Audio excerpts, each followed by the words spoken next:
ગરડામાં ભૂગર્ભ ગટર કામના ભ્રષ્ટાચારે ગંદકીથી ગામને લીધું બાનમાં. ભૂગર્ભ ગટર કામમાં મોટો ભ્રષ્ટાચાર થયેલ તેની આજ સુધી તટસ્થ તપાસ કરવામાં આવી નથી.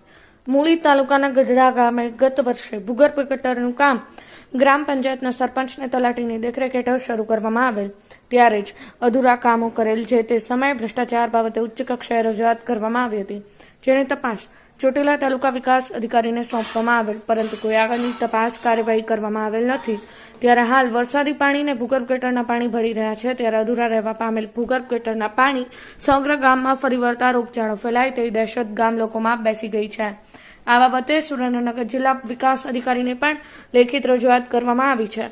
ગામ લોકોએ આક્ષેપ લગાવતા જણાવ્યું હતું કે આ ભૂગર્ભ ગટરના કામમાં ભ્રષ્ટાચાર કરનાર ગઢડા ગ્રામ પંચાયતના સરપંચને તલાટી છે, તેમની સામે કોઈ તપાસ કેમ થતી નથી. ગ્રામજનોએ એક વિડીયો વાયરલ કરી તંત્ર સામે સણસણતા સવાલોનો મારો ચલાવ્યો હતો.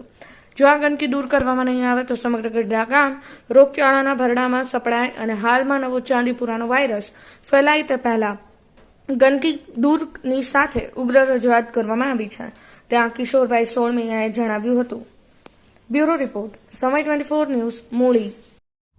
મારું નામ કિશોરભાઈ અરજણભાઈ સોળમિયા, ગામ ગઢડા, તાલુકો મૂળી. આ ગઢડા ગામની મેન બજાર છે અને મેન બજારમાં અમે આ ગામ લોકો અને આ જે બજારમાં રહેણાંક વિસ્તારના તમામ લોકો સાથે ઊભા છે. અને આજે અમે ડીડીઓ સાહેબને જે એક રજૂઆત કરવામાં આવી છે કે આ બજારની અંદર આજથી 1.5 વર્ષ પહેલાં, અંદાજે કે 2 વર્ષ પહેલાં જે ભૂગર્ભ ગટરનું જે કામ કરવામાં આવ્યું તે એમાં બહુ મોટો ભ્રષ્ટાચાર કરવામાં આવ્યો છે. તેમાં સરપંચ, તલાટી અને કોન્ટ્રાક્ટર બધાએ સાથે મળી અને આ ગટરની જે નાખવામાં આવી એની જે અંદર ઊંડાઈ નાખવામાં આવે તે ઊંડાઈ પણ નાખી નથી અને એના જે વાટા કરવાના આવે એ વાટા પણ પૂરા કર્યા નથી અને જે પાણીનો નિકાલ જે બહાર કરવાનો આવે તે પણ પાણી બહાર પહોંચાડવામાં આવ્યું નથી, જેથી અનેક સમસ્યા થાય છે. અને જે ઉપર વિસ્તારનું જે આવતું પાણી જે અહીંયા કણે તમે આ જોઈ શકો છો કે અહીંયા કણે જે પાણી નીકળે છે, ભર ઉનાળે અહીંયા કણે ચોમાસા જેવી સ્થિતિ હોય છે, ત્યારે આ સ્થિતિમાં અહીંયા કણે જે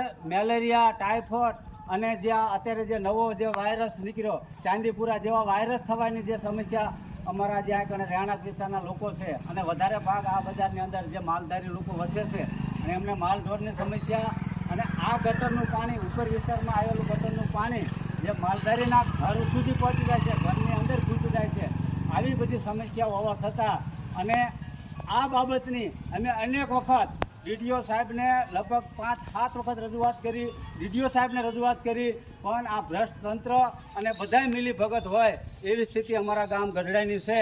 તો અમારી સાથે અમારા ગામના ગઢડાના લોકો બધા ઊભા છે.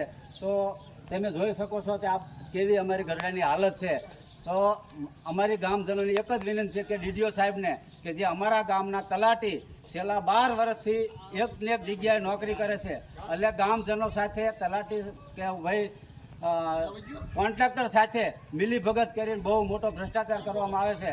તો તાત્કાલિક ધોરણે આ તલાટીશ્રીની બદલી કરવામાં આવે અને કોઈ તટસ્થ વ્યવસ્થિત તલાટી અમારા ગામની અંદર મૂકવામાં આવે.